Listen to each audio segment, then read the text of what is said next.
You shall love the Lord your God with all your heart, with all your soul, with all your mind. You shall love your neighbor as yourself. The whole law and the prophets depend on these commandments. I'm Father Brian Brooks. I'm the pastor of the Church of St. Benedict in Broken Arrow, Oklahoma. And these are the words that we'll hear this coming Sunday at Mass from the Gospel of Matthew, chapter 22. Jesus is asked a question: what is the greatest commandment in what's referred to as the law? This, we're talking about the law of Moses, or sometimes referred to simply as the law in the Scriptures. This is not just 10 commandments. These are actually, in the Jewish religious code, 613 commandments. Interesting enough, there's, if you break them down, there are 248 things to do, and there are 365 things not to do, according to these commandments.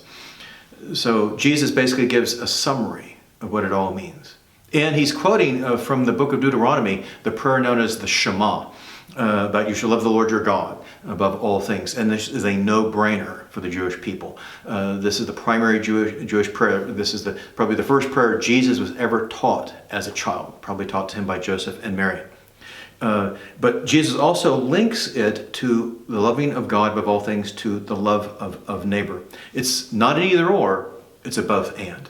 And for us as disciples, we need to ask ourselves every day about our actions. Are our actions motivated and directed by love of God and of our neighbor? Because if we fail at one, then we fail at the other. Again, it's a both and, not an either or. And that might be a good examination of conscience at the end of the day. Ask ourselves, what was the motivation for our actions and our words throughout the day? Now, we have to understand also about this word love. Love is a word that is much abused, and much that's called love is not. Love, particularly from the understanding about from the Scriptures, is it's willing the good of the other. That's how St. Thomas Aquinas defines, and that's what's straight out of the Catechism. Love is willing the good of the other. It's not an emotional feeling.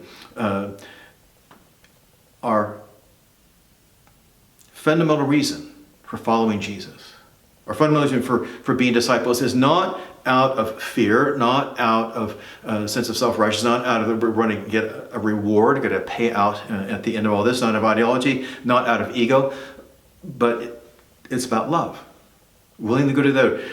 Love is the reason God is revealed to us in the Scriptures, and why Jesus is the face of the Father's love and mercy. Love is revealed to us, divine love, in the person of Jesus, so that all this is revealed to us so that we can respond with love to the one who is love, Jesus, the Son of God, and to love God and to love our neighbor. It's both and. The love that God has for us has a name and a face, and his name is Jesus. He shows us what it means to love. Jesus prayed to God the Father. Jesus took part in acts of worship in the synagogue in the temple in Jerusalem. Jesus offered his entire life to God so that through him, salvation will come for all the world. He loved those who followed him, and he loved those who rejected him. He loved the woman who, the known sinner, who bathes his feet with her tears and dries them with her hair. And he also loved the Romans, who drove nails into his flesh when they crucified him. He loved Peter, and he loved Judas. He loved those who rejected him, and he loved the sinners who came to him. He cared for the sick. He forgave sinners. He offered himself for all people in the sacrifice of the cross, as surely as he offers himself in the sacrifice of the Eucharist that we celebrate at each and every Mass. This is what love is. It's about willing to will the good of the other, to sacrifice for the other, to care for the other, forgive the other, to lay down one's life for the other if one is called to do so. This is the love that is to motivate us as disciples, and we are to imitate as disciples. So I ask you in preparation for the Sunday Mass, now whether you're able to come in person to Mass, if you're ready to do that. And remember, we have Masses on Saturday night at 5 o'clock, and on Sunday at 9, noon, and 5 p.m. If you're not ready to turn back to Mass in person, which is fine, that's your call, You can participate via the live stream of the 9 a.m. Mass here at St. Benedict's, and also our daily Masses Tuesday through Friday at 8:30 in the morning. So preparation for this Sunday, something to pray and to ponder with. What's the greatest value in your life today?